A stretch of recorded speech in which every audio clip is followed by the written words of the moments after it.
Have you ever felt like your photography has been undervalued? Photographers are constantly being taken advantage of, and oftentimes without even realizing that it's happening. In today's video, I'm going to show you 3 examples of how this happens, 3 things that have actually happened to me, or at least people have tried to pull over on me. I'm going to reveal those sneaky tactics that get used to overwork photographers and try to underpay them, or not even pay them at all. And ultimately, how you can be on the lookout for these things. But before we get into all that, if this is your first time here, my name's Dave. I'm a photographer and videographer from the Bay Area of California. Be sure to subscribe to this channel. I post 2 videos a week unless something goes horribly wrong. Let's kick this list off with something that is near and dear to all of our hearts, and that's money. Most people don't get into photography thinking it's just a means to an end to make money. Most people do it because they enjoy it, they like it, and they think maybe I can turn this into some type of income stream for myself. And that is where money gets involved. And also that's where the predators get involved. So here are a few common ways in which money is the means in which photographers are taken advantage of. This first one is the free work scam. People will promise you that if you do this free work for them, you're gonna get exposure, you're going to get some portfolio building opportunities, or maybe you'll get some future paid collaborations. But here is a spoiler alert for you, none of that is going to happen. The second thing on this money part of the conversation here is something you actually may be tempted to do, and it's not on the person that will take advantage of you, it's you putting yourself in a position to be taken advantage of. And that is when you overpromise and you overdeliver. Think of it like this: if you take your car to get the oil changed, you expect the person that you pay to change the oil to change the oil. You don't expect that person to come to you and say, hey, we gave you the oil change, but we also replaced your 2 back tires and did some brake work for you, and we changed your spark plugs. You pay for what you get. That is normal economics. But photographers will often enter into an agreement where they agree to maybe deliver 20 or 30 photos, and then they end up sending like 60, 70 photos. That's the over-deliver part. But the problem is that that wasn't the agreement you made, and that type of relationship is not scalable across your entire business. So you can see how that would be a problem, but what is a problem without good solutions? So as we're trying to not be taken advantage of financially, here's a couple of solutions you can implement to prevent yourself from going down that road. The first thing is to have a clear menu of the work that you want to do, and of course you can be willing to negotiate, that's on you. But always send your menu as your starting point. And when you need a portfolio builder, tap friends, tap family. Don't put it out there to an entire community of people and start giving away all this work because you're going to get taken advantage of. Here's a quick example. My friend Jen, who you've seen on this channel before if you've watched other videos, she is an incredible photographer, but she was making a pivot into elopement photography here in California a couple of years ago, and she needed to build an elopement portfolio. So what did she do? She asked friends to get married again. And sure, my wife and I have been married for 14 years, but we went to Yosemite and we did a fake elopement as a portfolio builder for Jen, and she got some incredible photos and we had a lot of fun doing it. That's a good way to build a portfolio. The other solution in the money part of this conversation is about those deliverables, not over-delivering on what you would agree to. And here's just something you need to be aware of. It is totally okay and acceptable and even normal to upsell in the photography industry. For example, if your agreement says that you're going to deliver like 20 photos, you can deliver way more than that in a controlled gallery or portal with the option to add photos on if they want to add on to the 20 that you've delivered. What I would typically do is deliver, say, 20, but I would send them a gallery of like 60 to 80, and then they can pick the 20 they want from that session. Now, granted, This is mostly in the commercial space, and a lot of things on this video that are coming up are dealing in the commercial space. But if your agreement says 20 and you show them 60 with the option to add on and buy the rest of those images at a discounted rate, a lot of times they're going to buy more images from you. And that initial agreement and that payout that you've received now gets bigger and you are delivering more photos. For delivering something like this, I use Pixieset and I've used them for a very long time. I have a link below where you can check Pixieset out. You can sign up, it's free. Give it a try and see what you think. Again, that info is right below, but something like that allows you to deliver in a controlled way and you can see the activity and they can like the photos they like. You can authorize downloads. There's so many controls on it. It's an incredible service. And if you're delivering photos, that's a great place to do it. So check that link out below.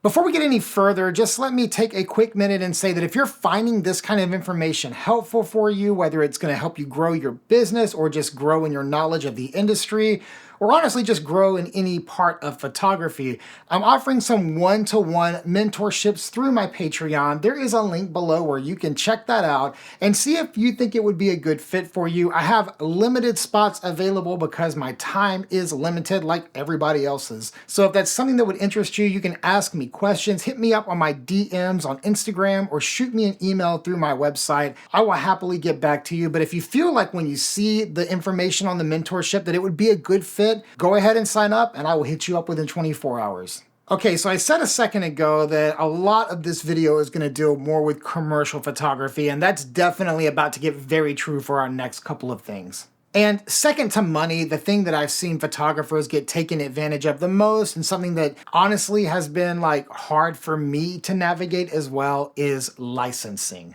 Licensing is simply giving a company or a brand or an individual permission to use your photo for a set purpose.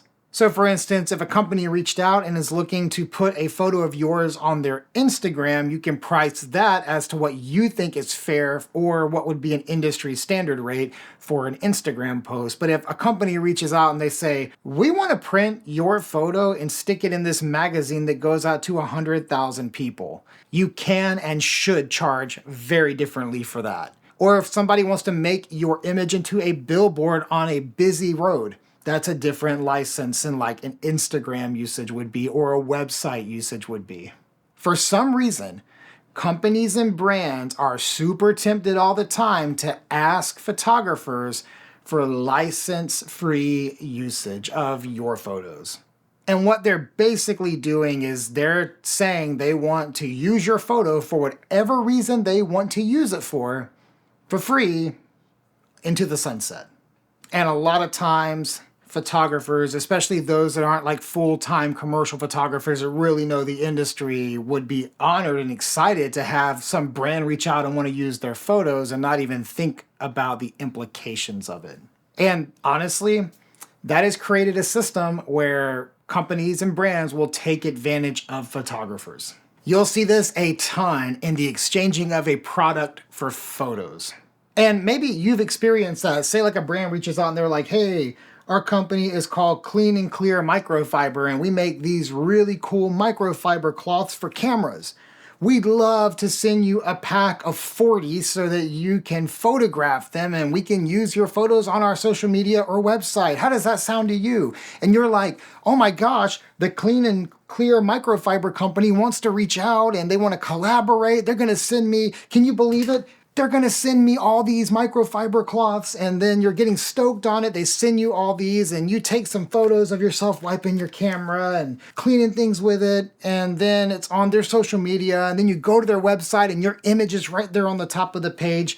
You've done all this work for a microfiber cloth, which, by the way, I don't even know what this company's called. I have no relationship with this. I did buy a big pack of them though on Amazon because I had good reviews.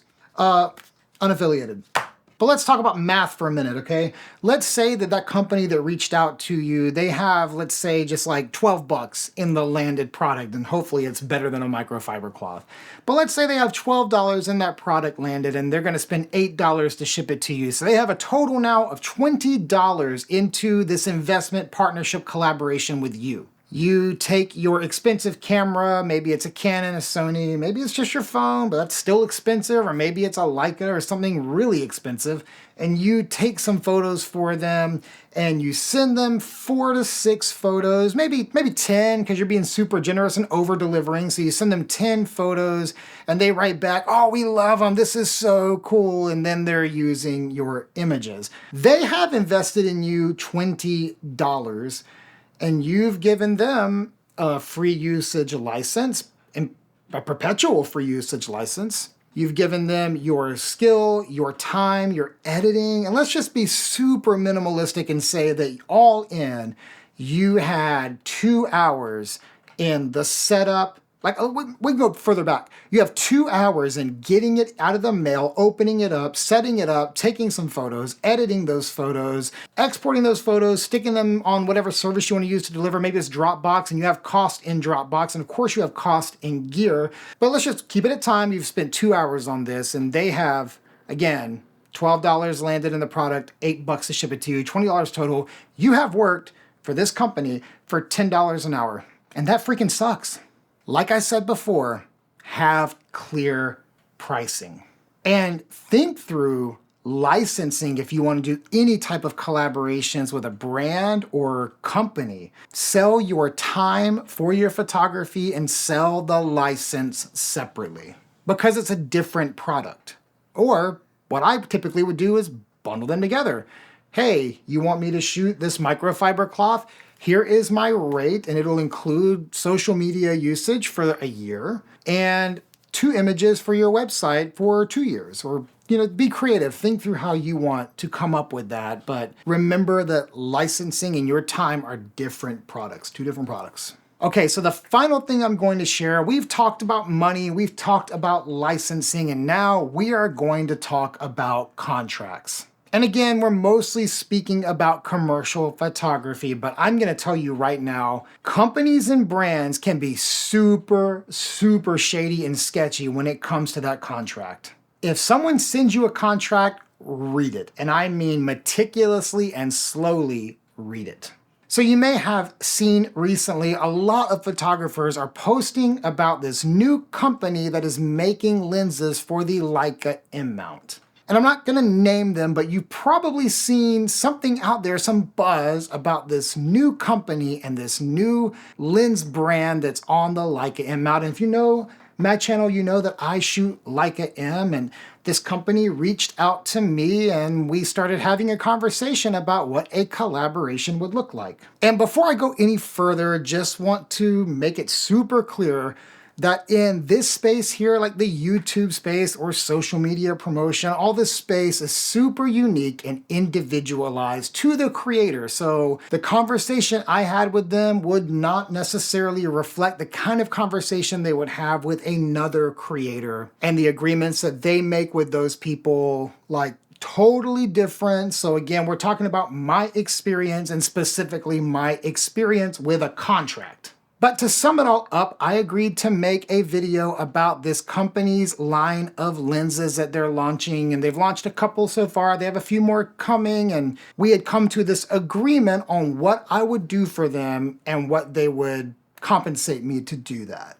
And honestly, it took us about a week back and forth with emails to land on that email agreement, because the things they were asking for me to say and things they were asking me to get for B-roll and everything just seemed like a lot for a lens that I don't necessarily even want. So it just seemed like a lot for a $500 lens. But we eventually got to where we landed somewhere where it felt okay for me to take a risk and build this video out that would include their lens. And anyway, without going into all the details, we came to an agreement. And then they sent over the contract. And I'm gonna show you 2 things that were in the contract that we never discussed. Like, it wasn't even something they asked for originally. It was like completely out of left field, random for them to include these things. Okay, so let's look at the contract. Point 25, 20 high quality photos showcasing the lens and the result it produces. These photos will be used for posting on this company's official accounts. The photos provided can include those used in the YouTube video. How generous of them. And 2.6, at least one post on Instagram featuring the lens and tag it with, and it's their company's tags. So in their original contact, when they reached out to me about collaborating, they asked me to create a video that was dedicated to their company and their lens and included their lens and company name in the title of my video with all these search parameters as well. And they wanted to give me a $500 lens that I didn't even want in exchange for that. No payment, just a lens. I told them I don't do videos for products. Just like a flat out exchange, I don't do that. And I sent them my rates and they negotiated and we landed at a reasonable spot that felt good for me and good for them, and we were moving forward. They also wanted to be able to have the final say about what I said in that video. They told me that they got 5 business days to review it and that I had to make revisions if revisions were asked to be made. And again, I told them I don't do that and I'm gonna say whatever I want because it's my YouTube channel. So, but regardless, we came to an agreement that I would not let them change anything I said, but I would give them 1 strike to remove something I said if they didn't like it. Anyway, I want to not focus on this part of it. Let's focus on that contract because I'm getting amped up right now talking about this. Well, the contract comes, and as you saw, they're asking for 20 photos.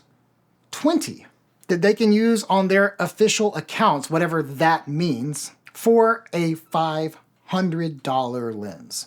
And then I also have to post on my Instagram account, which, look, I don't really use Instagram like a lot of other people do. Right now I've been posting about a project I'm working on, but I don't really post a ton on Instagram. So it would be super weird for me to post like an ad on my Instagram.